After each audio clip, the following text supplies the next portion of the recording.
This is Buffalo, What's Next? I'm Jay Moran. I'm Brigid Jaipaul-Valenza. And I'm Debo. If ever there was an issue that demands more discussion now, the racist massacre at Tops Friendly Markets on May 14th is it. You know, America has a long, deep, rich history of racism brutalizing black communities. But where does it go from here? What does our community need? We must work and teach our children. What issues just aren't being addressed?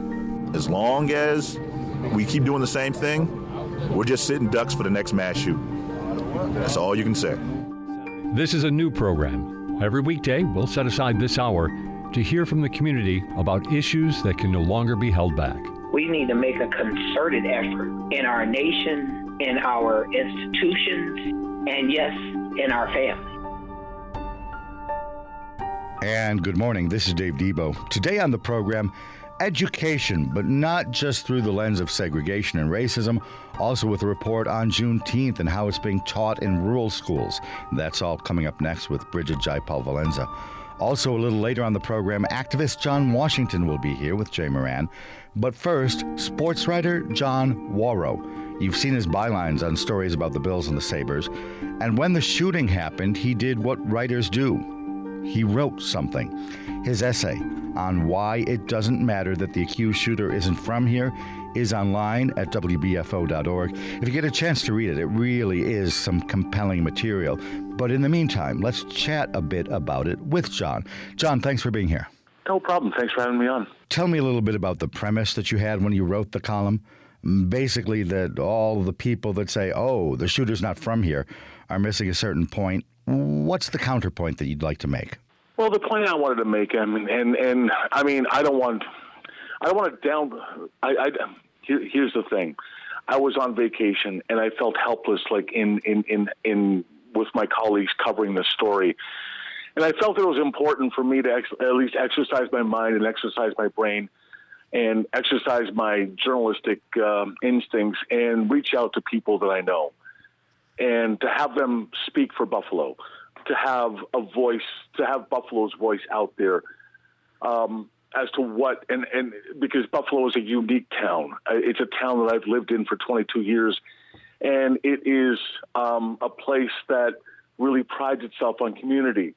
And yet I also know that there are flaws in this town that need to be addressed, and I felt that it would be a good place to start a discussion and at least get the voices of local people and get Buffalo's voice out there from people who are in the community, and to discuss what needs fixing, what the flaws of Buffalo are, and yet the fact that Buffalo is a prideful community that really believes itself, considers itself the city of good neighbors. And here was a good launching point to see if we could aspire to that after this tragic event. And so you reject the idea that just because we're able to say that, oh, he's not from here, doesn't mean, obviously, that racism isn't here. I think as a few people noted in speaking to me, that racism lives in every community, and it's a discussion that needs to be had. And we experienced this here in Buffalo. And even though Peyton Gendron, the shooter, wasn't from here, the alleged shooter wasn't from here, it doesn't mean that this problem doesn't exist in Buffalo. And I think it's a good time for Buffalo and its citizenry, prideful citizenry, to maybe confront just exactly what the issues are in our community, which is really in geographically and just the way it's divided with streets and communities and highways that were built in the 1950s. I think it was an important launching point to get to this discussion. And one of the quotes you have in the article comes from a Presbyterian minister. He's active in a lot of social justice circles around here. His name is Drew Ludwig. You quote him as saying, "This is a problem in Buffalo, but this isn't a Buffalo problem." Elaborate. Well, and I think that's what we were getting, what I was getting to, and when he told me that, I thought that was I think, a great way of saying how racism is an issue that needs to be confronted everywhere, not just in Buffalo. I grew up in Windsor, Ontario, right across the river from Detroit. I mean, I know how segregated Detroit was, especially with the white flight, from the inner cities to the suburbs of Detroit in the 1960s that, was around the late 1960s riots in Detroit. So I was around there, and I remember that happening. And I mean, this is not a new issue. This nation has been dealing with racism since really its inception to a certain degree. So it isn't a Buffalo problem, but it is a problem in Buffalo. And I thought that was a perfect way of Drew, in saying how proud he is of this community, but also noting that it needs to aspire to be better. And that touches on the duality. Yes, we have a lot to be proud of. The city of good neighbors. You're a sports writer. Obviously, you know about the way we have over time rallied around losing teams, the way we shovel each other out during winter. There is much here to celebrate, I think we can argue, and you probably do. But at the same time, we don't want that to blind us to the discussion that needs to be had. You spoke to Bills Hall of Famer Thurman Thomas a little bit about that. What did he have to say? Yeah, Thurman. Thurman is become part of this community. I mean, and he's dealt with racism. He has a mixed race marriage, and I know that was an issue back in the 90s. But he also loves what Buffalo stands for and what he has seen Buffalo rally numerous times, whether it's to charitable causes, as has happened, following this tragedy. And when it comes to losing, I mean, this team, the Bills teams of the 90s, maybe in some way highlighted what Buffalo is. Teams that lose still have this amazing support from a fan base that cherishes just not the losing, but the fact that the teams did Buffalo proud. And I think that community spirit is something. I'm not sure if every community has it. Every community is proud of its own community, but there's something special to Buffalo. I think because of its, just because it seems in some ways the city that got lost in time. But as I tell people, you have no reason to come to Buffalo. But if you wind up in Buffalo and don't have a good time or don't enjoy yourself or don't find something interesting about this town, well, that's on you, because I think there's something special to Buffalo. And maybe, that's why I felt, having lived across North America, I've lived in Vancouver, I felt that Buffalo, really deserved a voice to express what this community is about, and that it is somewhat unique. Well, not even somewhat. You can't be somewhat unique. It's unique, a unique place in North America that's different than a lot of other places. And I'm just not trying to be a homer here. I believe that there's something special here, and I think we can do better. John Wawrow is with us. He's a longtime local sports writer. He's written an essay addressing the idea that after the shooting, a lot of people were saying, oh, but the shooter's not from here. He examines it in an essay online at WBFO.org. It talks to activists. It talks even to sports people. And John, talk a little bit about that, too. I wonder if sports isn't perhaps a vehicle for healing. Traditionally, if we go back, I don't know, even to the days of Jack Kemp protesting the segregated hotels of the 60s that the teams had to use, historically, sports has been a little more colorblind than society at large.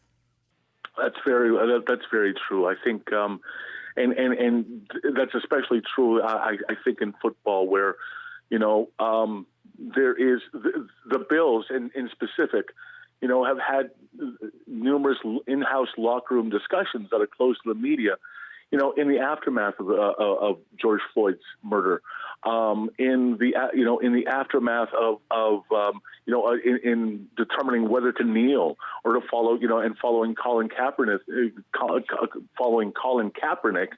in that type of protest. And I also think that sports in many ways has an ability to heal in other ways when you see the tragic shooting in Las Vegas a few years back at that concert where the community rallied around the Vegas Golden Knights, and that gave them some sense of relief. I still remember 911 when the sports teams in New York City began playing again. And I think that they certainly gave some life or hope to, or distraction, much needed distraction to the community. I want to crawl out on a limb here. I know it's not proper, I guess, to ask a journalist his personal opinion. And this essay is, I should remind people that it's not just John Wawrow bloviating. You talked to several different people. But as we wind this interview down, I would like to talk just a little bit about you. Are you optimistic, John? You always have to be optimistic. I mean, to go, it's too easy to be cynical. And that is my approach to life. You hope for the best. You really hope for the best, and you hope that there is some change that comes out of this. So I can't answer that question by saying yes, I'm optimistic.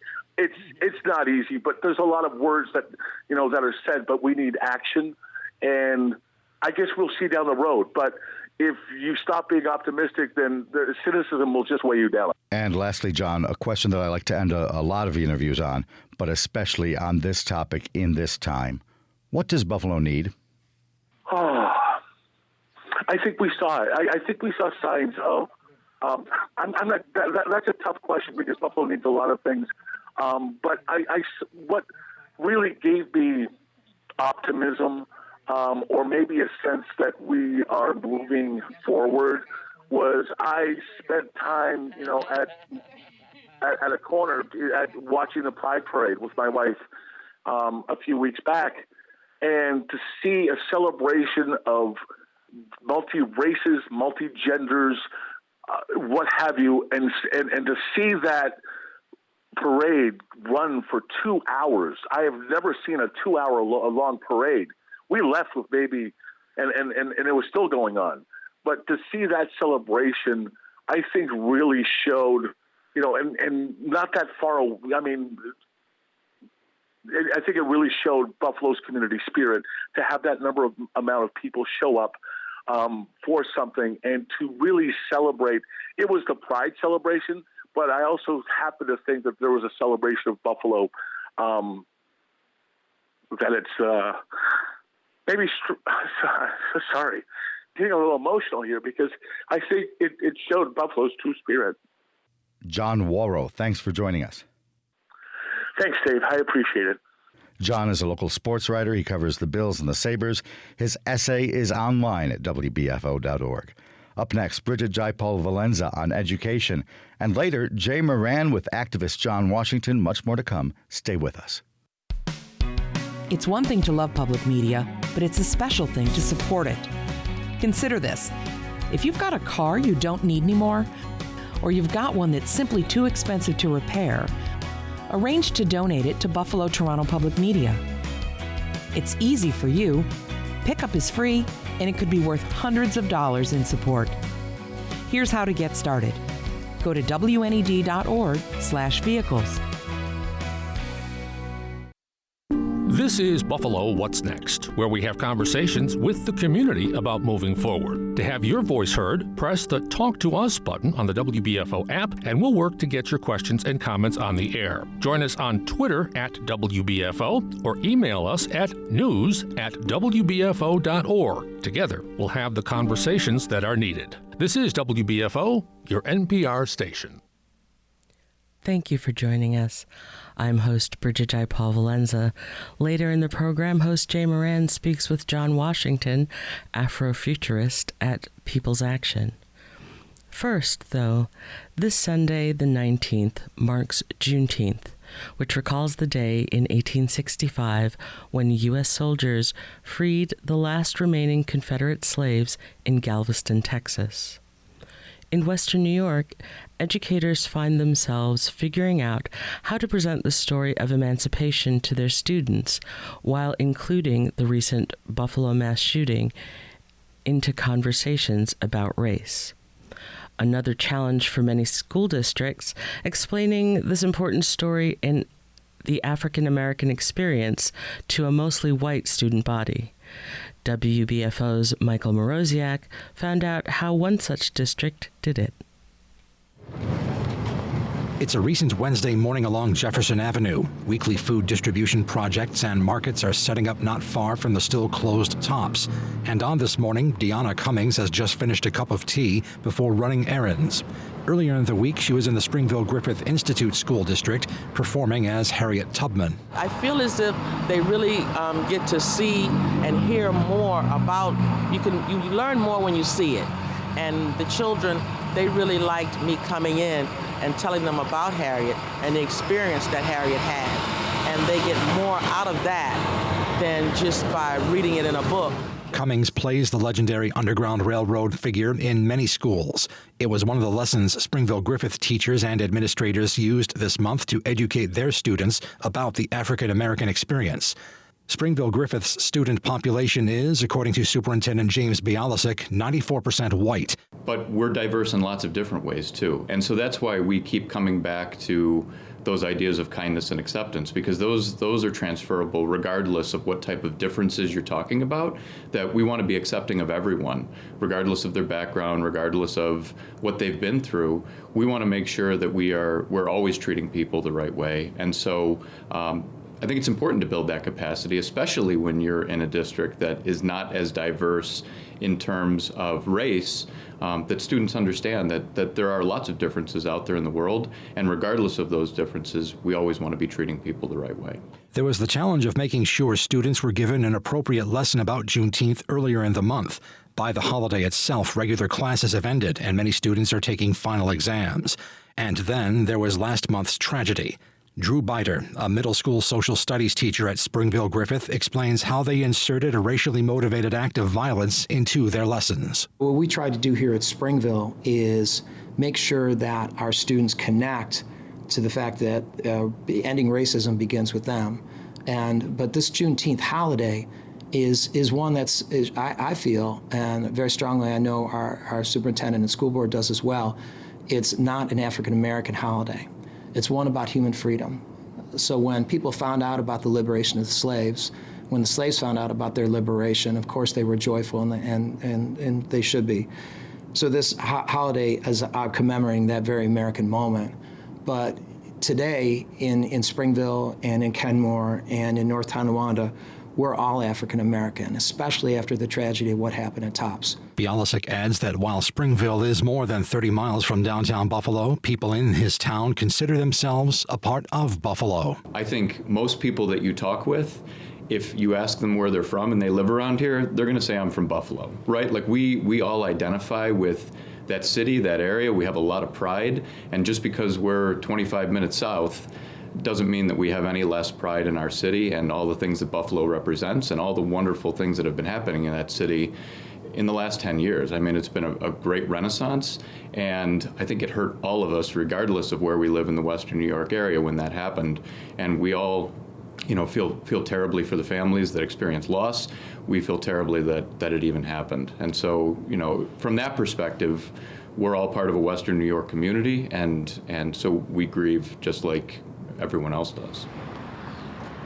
Back in the city, Cummings reflected on her role educating local children about Western New York's role in freeing many slaves long before Juneteenth. A lot of them didn't know that Harriet came through these areas, came through Syracuse, Rochester. They didn't know that. They didn't know that Frederick Douglass even preached at the Michigan Street Baptist Church.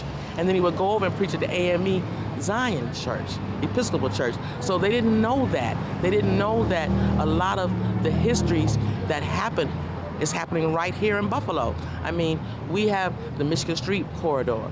We have Lewiston. We have Roy Croft. We have different spots here that the children don't even know about. They'll be able to go to their parents, their teachers, and ask questions more and get better answers from what I can give them, and their teachers will be able to explain to them a lot better more and give them more and broaden their horizons more in the education of African Americans and Juneteenth and everything else.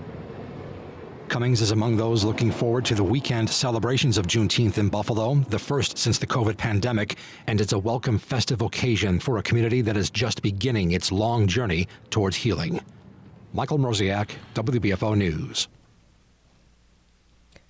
To continue this conversation, I'm joined by Associate Professor of Social Studies Education in the Department of Learning and Instruction in the Graduate School of Education at the University at the University of Buffalo, Dr. LaGarrett King. Thank you for joining us today. Thank you for having me. I have to ask, how do you feel when you hear Juneteenth isn't an African American holiday? That just like we're all Irish on St. Patrick's Day, we're all African American on Juneteenth. You know,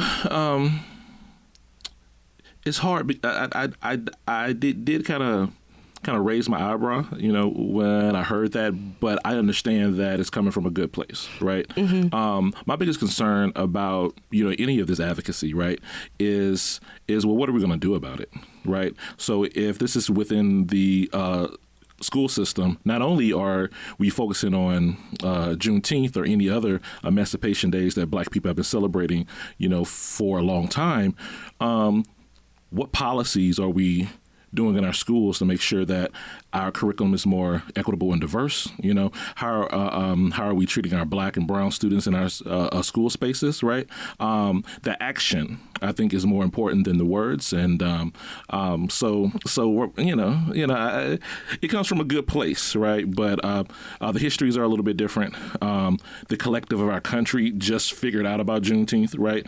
2 years ago, right? Right. So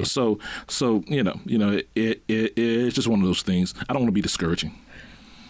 So your research has been in examining how Black history and race is taught and learned in schools. What led you down that path? Yeah, so 3 things. So one was my schooling experience growing up in Louisiana. And I'm 44 years old, so I went to school in the 80s and 90s, and I distinctly remember that some of the historical narratives just didn't make sense, right? You know, plantation owners were nice to their slaves. They felt that they were, part of their family and not all these people. And I used to sit there as a young child and say, this just doesn't make sense. Why didn't they fight back? Why didn't they do this? Why didn't they do that? Right. And from then on, I was like, okay, well, hey, I need to learn more about this stuff. So I didn't learn Black history in school. I learned, Black history from the home encyclopedias, that we had back in the day before Google, and from church and from communities and everything like that. Number 2, in graduate school, I just started learning about the history of Black history. And the history of Black history started, all the way in the 19th century, right, particularly in schools. Right. So we've been trying to do this thing, improving Black history and race education since the 19th century, and we just can't get it right. And then last, from my group of parents, right, we always talk about the horrendous nature, how race and Black history are not taught, right, are taught in a particular way in schools. And we always have these conversations. So, for me, it was easy when I got into grad school to say, okay, hey, I need to focus on this to really kind of understand what is Black history and how is Black history and race taught in schools around the country and around the world. So, back in the day, if one was paying attention in school, we learned about landmark court cases, including Brown versus the Board of Education. It was a pivotal case that desegregated schools. It is frequently lauded. It is frequently pointed to as being this pivotal moment for Black students, for those who, were in what people considered disadvantaged school districts or school buildings. It was also really a pivotal decision for Black and brown students, the students themselves, because of what they were learning. Can you tell me a little bit about that? Yeah, so I'll take a different approach than how we teach Brown in schools, right? So in schools, like Brown is taught as this wonderful thing, right? That an integrated schools, therefore integrated society, et cetera, et cetera. One thing that I love to talk about in professional developments is this notion that we teach about Black history, but we don't teach through Black history, meaning that we don't take the historical perspectives from Black people, which makes the historical narrative totally different. So if we taught Brown through Black people's perspectives, we will learn that, number one, right, a lot of Black people did not want to integrate with white people in schools because we understood what would happen, right? Mm-hmm. A lot of people didn't agree with the NAACP and their approach, but the NAACP couldn't win based on fairness because we already had a core case with that, Plessy versus Ferguson, right? Right. So now Brown versus Board, what happens? Integration means integrating into white spaces, not Black spaces. So Black teachers lost their jobs. Black administrators lost their jobs, so they got demoted. Brown made it seem that Black and brown schools were inferior. And in fact, my good friend out of the University of Virginia, Derek Aldrich, has this wonderful oral history project called Teachers of the Movement. And you hear all these teachers and all these students who were segregated back in the day said our schools was wonderful. When we integrated those schools, we looked around and we said, wait a minute, we're not behind, right? Right. And so you had all these folks that wasn't really positive for Black students. A few years ago, I did a panel of people who were the first to integrate their schools in South Carolina, and there was a wonderful question from a student and they asked, "How did you handle racism from your classmates?" Right? Overwhelmingly, the panel said we didn't experience racism from our classmates. Remember, these people were in elementary school at the time in the early 70s. Right. All delivered speed. But they all said we experienced racism from our teachers, right? And because they understood that their teachers did not want to teach them, right? And so if you follow the trajectory of, the achievement gap, it started in the 70s. Blaming Black students for not wanting to learn without really questioning why teachers weren't culturally relevant in their teaching practices. Statistics show that the majority of teachers of K through 12 are white. And that really defines the Black experience through school. First of all, how does one approach that problem? And then secondly, we talk about teaching teachers. So talk a little bit about that for me. So it will all depend. I think a lot of teachers go into education, particularly if they're trying to teach, Black students or predominantly Black, schools, thinking that there's something totally different with Black children as compared to other children, right? So, it's one of those things where these particular teachers coming in need to understand that these students are humans, that they deserve, respect, academic accountability, right? That's the biggest thing. People think that, we shouldn't be academic rigorous, within those spaces. Now, they may look a little different in different spaces, but you still have to have academic accountability, care, right? And then also, being culturally relevant, understanding the students' cultural backgrounds, I think is extremely important. And that's, getting into community. That's attending various different, aspects. Speaking of Brown, teachers used to be in the community. So you saw your teachers in church. You saw your teachers at the grocery store. You saw your teachers in the community, right? And a lot of these teachers don't know anything about those cultures, right? And they don't get ingrained in those cultures to really understand, this is how, or this is what they say, this is what they mean about that. Instead, they always come into this savior's complex, right? Complex, like, hey, I'm going to save you, instead of saying, let me help educate you. And then also let me learn, from you as well. Exactly. You're very big on the counter narration. Mm-hmm. So again, this sort of script that we've all heard in school where Black people literally didn't exist until slavery. Right. What does counter narration mean to you? Counter narration means we need to rethink how we think of history. History is not really history. History are histories, right, with the IES versus the Y. Mm-hmm. Y denotes singular, right? IES denotes multiple perspectives. And it's extremely important for us to understand that there's no such thing as historical uniformity. Right?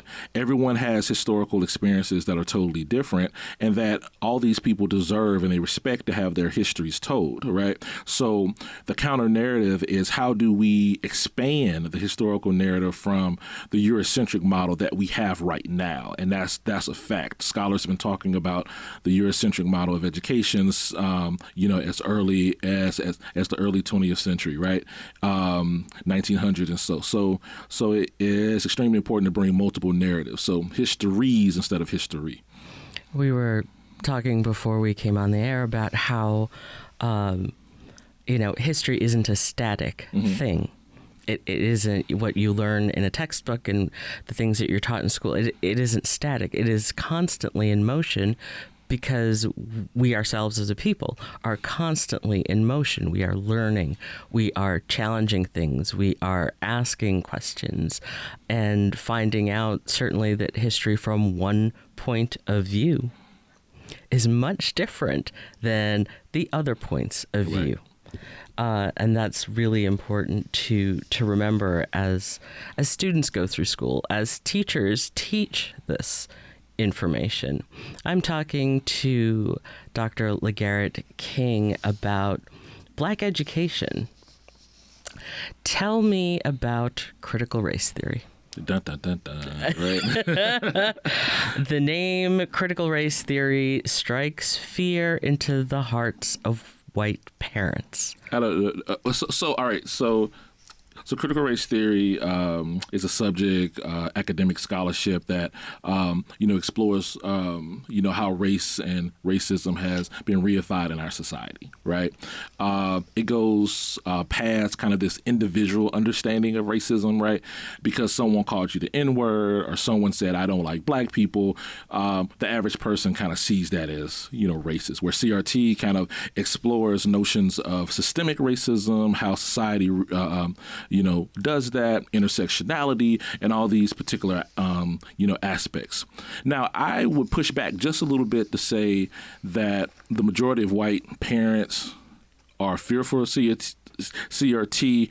I still believe it's the minority of people that are making a lot of noise. The problem is a lot of those white parents are not speaking out against those who are making more noise, right? But the fear is that CRT brings an identity crisis, because history is about identity. It helps us understand who we are, right? And when we have a history curriculum that says, hey, yeah, we made mistakes, but now we fixed it and everything's all good. And then you're saying, wait a minute, this is how this system didn't change, right, that you thought it changed, right? And now people are up in arms because we have this progressive, happy-go-lucky history curriculum in our schools. You have a conference coming up in next week? Next month. Next month. Yes. Next month. Tell me about that. Yeah, so the Teaching Black History Conference, this is the 5th Teaching Black History Conference that I've thrown. This is the first one we're going to have in Buffalo.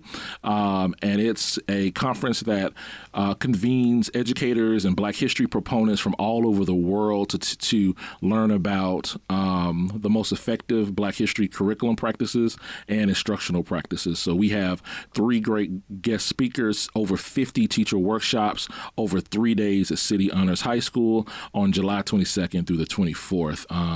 And so last year we had 750, and this is a hybrid conference, so it's both in person and online. Wonderful. We will have that information on WBFO.org so that people can figure out when and what, and all of the details will be there. Thank you, Dr. LaGarrett King, for joining us today.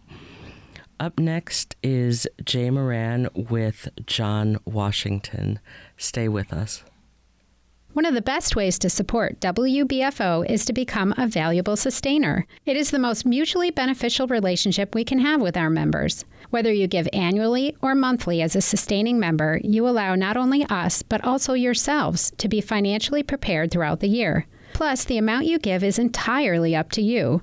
Whatever you are comfortable with, no amount is too small. Please take a moment to visit our website at WBFO.org or give us a call at 1-877-456-8870 to donate today. Thank you. Stream the best from Buffalo Toronto Public Media's YouTube channel. If Our Water Could Talk, Erie County Fair, 2 Frederick Law Olmsted documentaries, and so much more to watch. The very best of WNED PBS, now available on YouTube.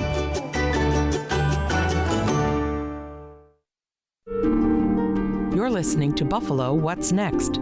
There are several ways for you to join the conversation. Send us a message now on Twitter at WBFO. Email us at news@WBFO.org, or just press the Talk to Us button on the WBFO app and leave a comment we can use on the air. We're here for you. This is Buffalo What's Next. Yes, this is Buffalo What's Next. I'm Jay Moran, and in our next segment, we're with John Washington. John, for a long time, well known for his work with Push Buffalo here in Buffalo, still involved in housing, but on a more national level. We'll get into that a little bit. And also, Afrofuturism. I struggle with that. I apologize, John, with that. We want to get into that too. But first, let's talk about housing just a little bit about Buffalo, because in our conversation before we went on the air, you really brought up a lot of things. And just a couple of questions.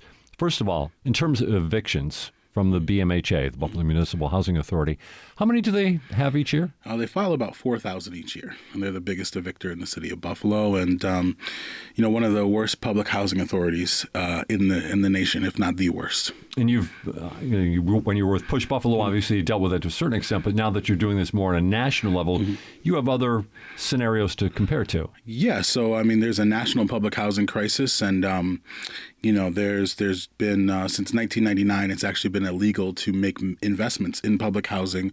There's an amendment called the Faircloth Amendment that prevents certain types of investments. Every public housing authority has been trying to figure out how to basically phase themselves out, and for me, that's a recipe for massive homelessness and for furthering the poverty and segregation that we see across the country.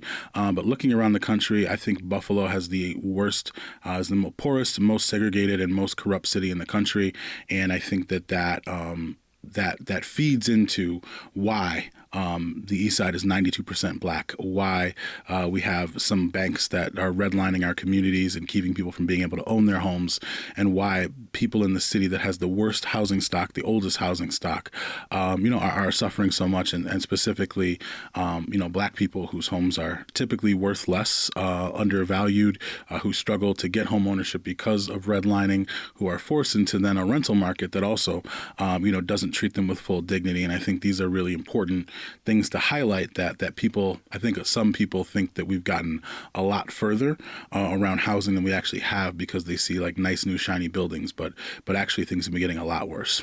And another interesting part of this whole issue is I guess we'll call it rootlessness that is evolving out of the housing situation here in Buffalo. How frequently people are on the move in the city of Buffalo, notably on the east side of Buffalo, and what that does to the fabric of a community. Yeah, I think, we all kind of grew up in this like Americana illusion of, you live in a neighborhood, you work at a job for 30 years, you pay your mortgage for 30 years, and everybody in the community stays together and raise their kids together.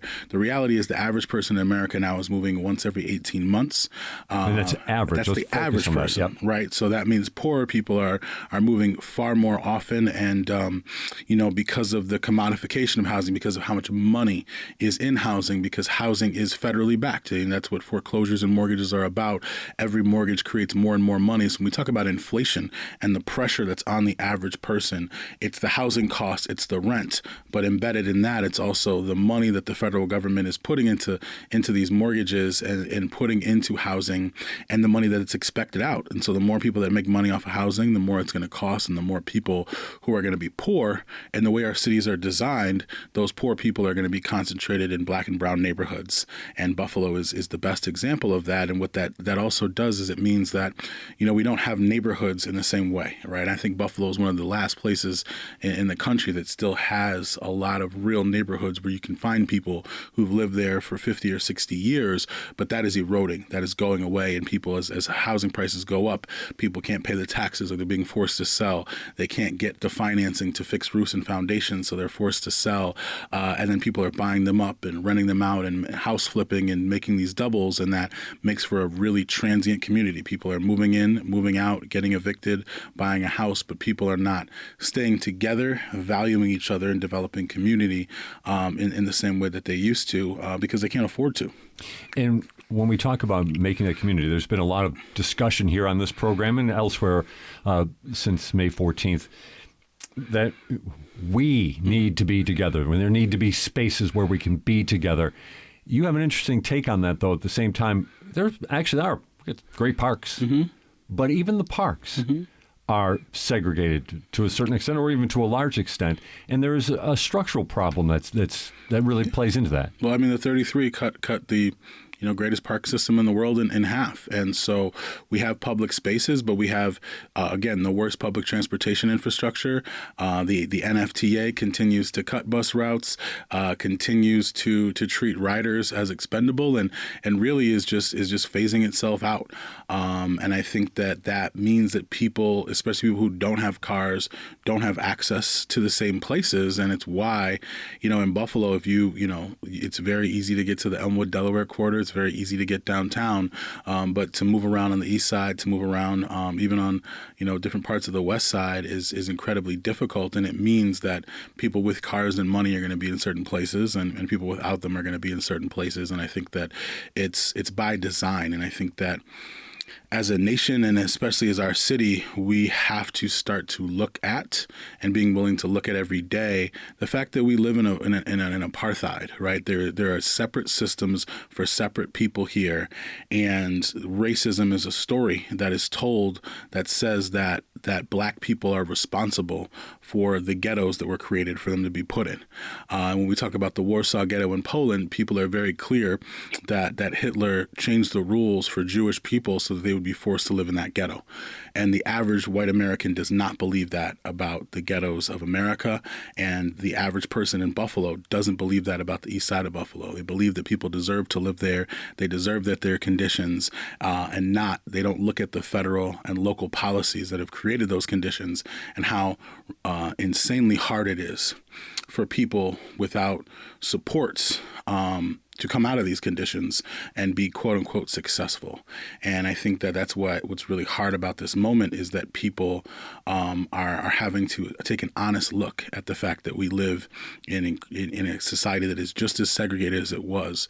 When we celebrate Martin Luther King and we celebrate the mountaintop, like we haven't anywhere near close to reach it. And I think that moments like this force us to realize that, because this terrorist, this white supremacist, found this city because of structural racism, because structural racism created a... He knew where he was going, and he knew who he'd be able to kill. He looked for the highest concentrations of black people in New York State, and Buffalo is the most segregated place in the country. The east side of Buffalo is the highest concentration of black people in the nation. And so, for him, it was the best place to try to strike all of our hearts.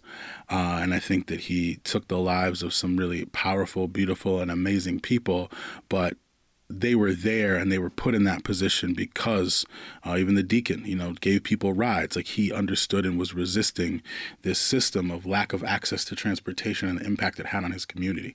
And so what I want to say is, America is apartheid. It is racist by design.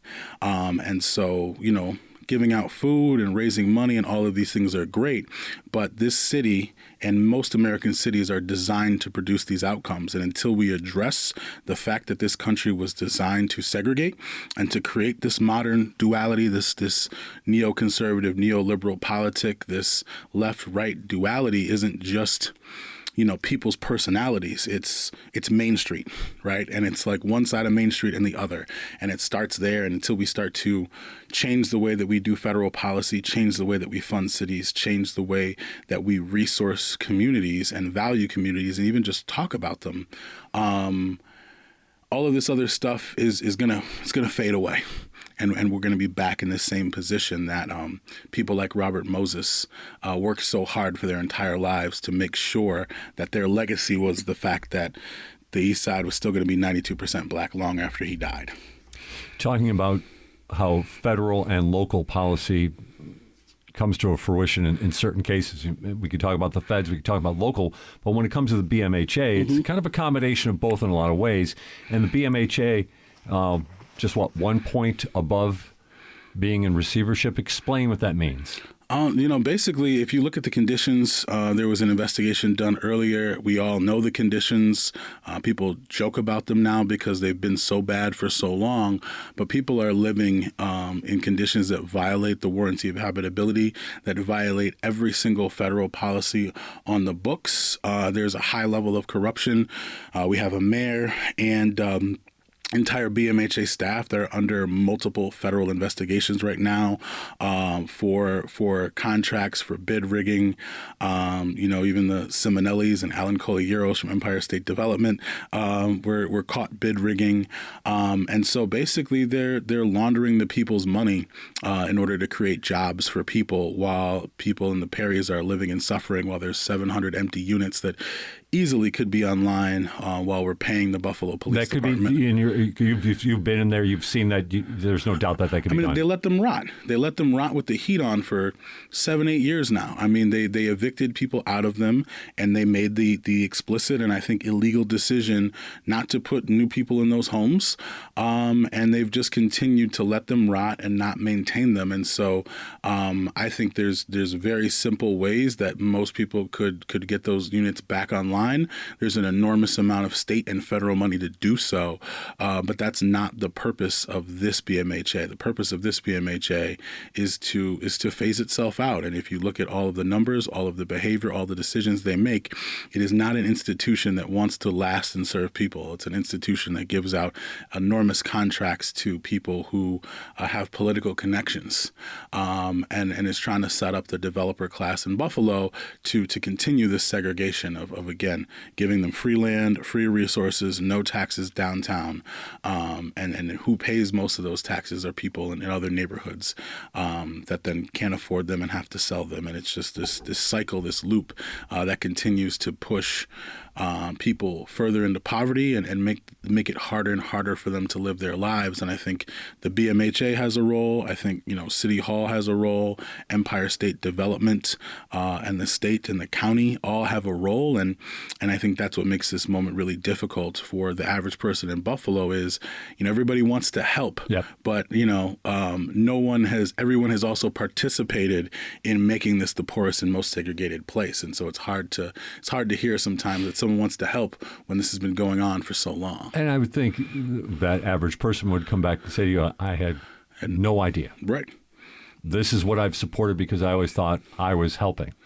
Right. And then people think it's natural. People think this is just what happens instead of looking at the numbers, looking at the corruption, looking at even the Buffalo Niagara Partnership and the Community Foundation and the way that they fund. If you look at any map of Buffalo and where resources go, you see the East Side. A few years ago, it was Evans Bank, right? They were incredibly public, incredibly open about the fact that they did not lend to anyone on the East Side, and they wouldn't have had any consequences if they hadn't explicitly put it in marketing materials which most banks do. M&T Bank has been here since 1856. Bob Wilmers is notorious for his political influence, and they 4% of their originations for mortgages are for black people. City's 38% black. You can't tell me that there's more than 4% of black people that have the credit and capacity to purchase homes.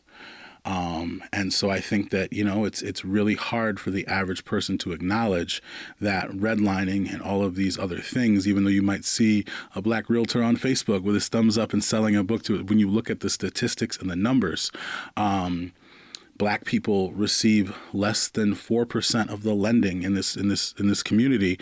And so, all of our small businesses, all of our homes are in a much less stable position than they are for white people. And I think that's not, white people often think about white privilege as an attack, but it's a reality that there is a racial wealth gap. It was produced You might be able to get a home improvement loan to fix your loan or a small business loan that would help facilitate your business and keep it moving at a critical time. Yes, and so you get more help, and then when it comes to even car insurance, people on the east side pay more in car insurance. There's just the black tax, right? The cost of being, and then that is expanded by the poor tax, and then if you're a woman, and then if you're queer, and you add all of these layers, and so it really at this moment, I really encourage people to just sit and not try to come up with an exact answer or a single thing to do, but think about like the way in which you live your life in a way that allows you to not see or interact with so many people, and with how brutally bad life is in Buffalo for a lot of people. John Washington, our guest on Buffalo What's Next. John, we came with this two-pronged thing. Your work with housing, of course, has been what's brought you. Made you well known here in Buffalo, especially with Push Buffalo, now more on a national level, but also Afrofuturism. We wanted to get into this because now it's almost two parts of the same thing. Right. One is this dire reality that has layers and layers of complexity upon it, and then another one that it's taking a more hopeful look at the future. Well, I think that for me, a lot of the violence and a lot of what is really hard about being black in Buffalo, being black in general, is just that if you look at history logically, it's hard to believe that things are going to get better. And it's hard to wake up in the morning and see a future in a city that would isolate its people this way. And so to me, Afrofuturism is really about building a vision. I believe that every person who every ancestor that I have and that we all collectively had that got us to this point believed in a future beyond what they could see. I think a lot about, Harriet Tubman and the thousands of people that she freed, and the fact that she, believed that in one of those people, there was going to be an answer. There was going to be something that she couldn't see. And it was her job to make sure that as many people survived and got free and could then continue to do that. And so acknowledging the position we're in, acknowledging how bad things are, we have to believe that there is a future beyond this. And ultimately, I think, why we use the Black Panther and why we use Wakanda is it's based on this idea of, Africans were doing metallurgy and building castles 3,000 years before Greece and Rome were even ideas. And it is actually Africa that developed Europe. It's Africa that developed the Middle East. It's Africa that developed Asia. And it's not to be superior, but to say just scientifically, that's where human beings come from, and that's where our development has birthed from. And those are the people who spent the longest time in practice in place. And colonialism and the brutal way that the rest of the world has treated Africa held Africa back. And I think that the same is true of every place where there's an African diaspora, and especially in America. And so the idea is, what if that didn't happen? How far would Benin, how far would Kemet, how far would, or Egypt, how far would Punt, how far would these nations have been able to go had they not been pillaged, had people not been enslaved, and how far could we go if white supremacy didn't exist? And actually imagine that, focus on that, and then figure out ways that we can use the Kwanzaa principles and principles of African unity to start to move our community toward a vision of the future. Because right now, when you sit in the past, it's incredibly difficult to move forward or to believe and to hope. Now, so you and your group, you're actually getting together, holding sessions, usually with young people, not always. Yeah, try to be intergenerational. And not necessarily all black people as well. Right. Because the galactictribe.org is the website you can go to find out about it. Talk to us all about what a typical session might be like. We usually start off just with a check-in, checking on how people are, how they're feeling. And sometimes people don't want to be totally public about how they're feeling, but we try to be very aware. Usually we'll read an issue of the Black Panther, and we focus on Ta-Nehisi Coates was a writer for a few runs that were just really powerful, futuristic retelling of what happened in maroon communities and slave rebellions. We read a lot of Reginald Hudlin's and Christopher Priest's work and really unpack some of these themes, these dynamics, and these ideas, and show how the characters are able to show up really powerfully because of the social structure of Wakanda, which is really based on Pan-African socialism, and the leadership of the folks who liberated a lot of African countries during the 50s and 60s. And I think that we try to unpack it. We try to talk about lessons. We do this, from Juneteenth to Kwanzaa. We talk about the Kwanzaa principles, taking one each month, talking about how we can implement them in our lives. And then we usually make art or have some sort of visionary exercise where an aunt, who's our main facilitator, is always really good at thinking of good questions to challenge, especially young people, to think about what things might look like in the future, and what things we need to think about or change and envision for, like, how do we want life to look, and actually saying, especially if you're a young person, like you have an opportunity to live out a vision, and we want to support you doing that. So we also have a Wakanda Alliance Afrofuturist Academy, where we have a youth group that does an after-school program. They help us facilitate our sessions as well, and it's been really just powerful to watch a lot of them grow and to see that, honestly, I think all of them are going to create things that I could never think of. That's quite a statement. What are some of the things that you're hearing from these young folks? I think that right now it's really hard to be a young person because your life and everyone's life around you is on display. And I get a big sense that people want to use technology at the same time as they want it to relate well to nature. So, we do a lot of like urban design things and different ideas about how people want to design parks. I think people are really concerned with climate change. I think that we have a generation that's growing up like day one, very clear that their life might end because of how we've treated this planet.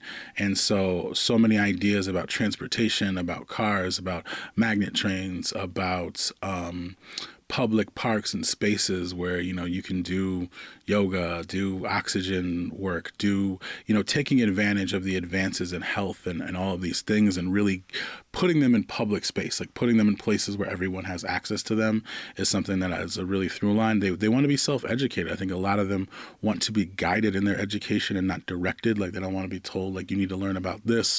But I think a lot of them really are looking for their curiosity to be cultivated.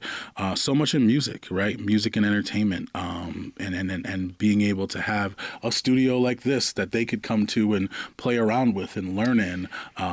Interesting that you should say that, because there are plans being talked about by our CEO about just something just like that. We'll have to. Okay. I can't be the spoiler alert on that just yet. But John, we're winding down here with about 45 seconds to go. We've looked at kind of the dire realities. We've looked at this idea of grasping a better future. But what about the impact of 10 people being shot at that top supermarket, and how it is impacting, especially these young people right now? For the ones who watch the video, we need a lot more mental health support and support from our communities. For the rest of folks, like, I think that what we really need to do is to try to hold this moment. Everybody's thinking differently. Everybody's reflecting. Everybody has let go of some of the defense mechanisms and excuses they make for why we all allow all this stuff to happen. And I want folks to, like, sit in that struggle and really think about, like, what is the most powerful way that you can live out your values in this moment, because there are people whose values are to kill me and to kill the people in this city that I love and that I think that hopefully we all love. And that's what they value and that's what they love, and they live it out incredibly powerfully. And if we are not doing the same, then we will continue to be victims of people who are going to act on their values more than we will. John Washington, come back and join us again soon, okay? Thank you so much for having me. John Washington with us on Buffalo What's Next. We'll be back with you on Monday. This, of course, is member-supported WBFO and WBFO HD1 Buffalo, WOLN Olean, and WUBJ Jamestown. Time is 11 o'clock.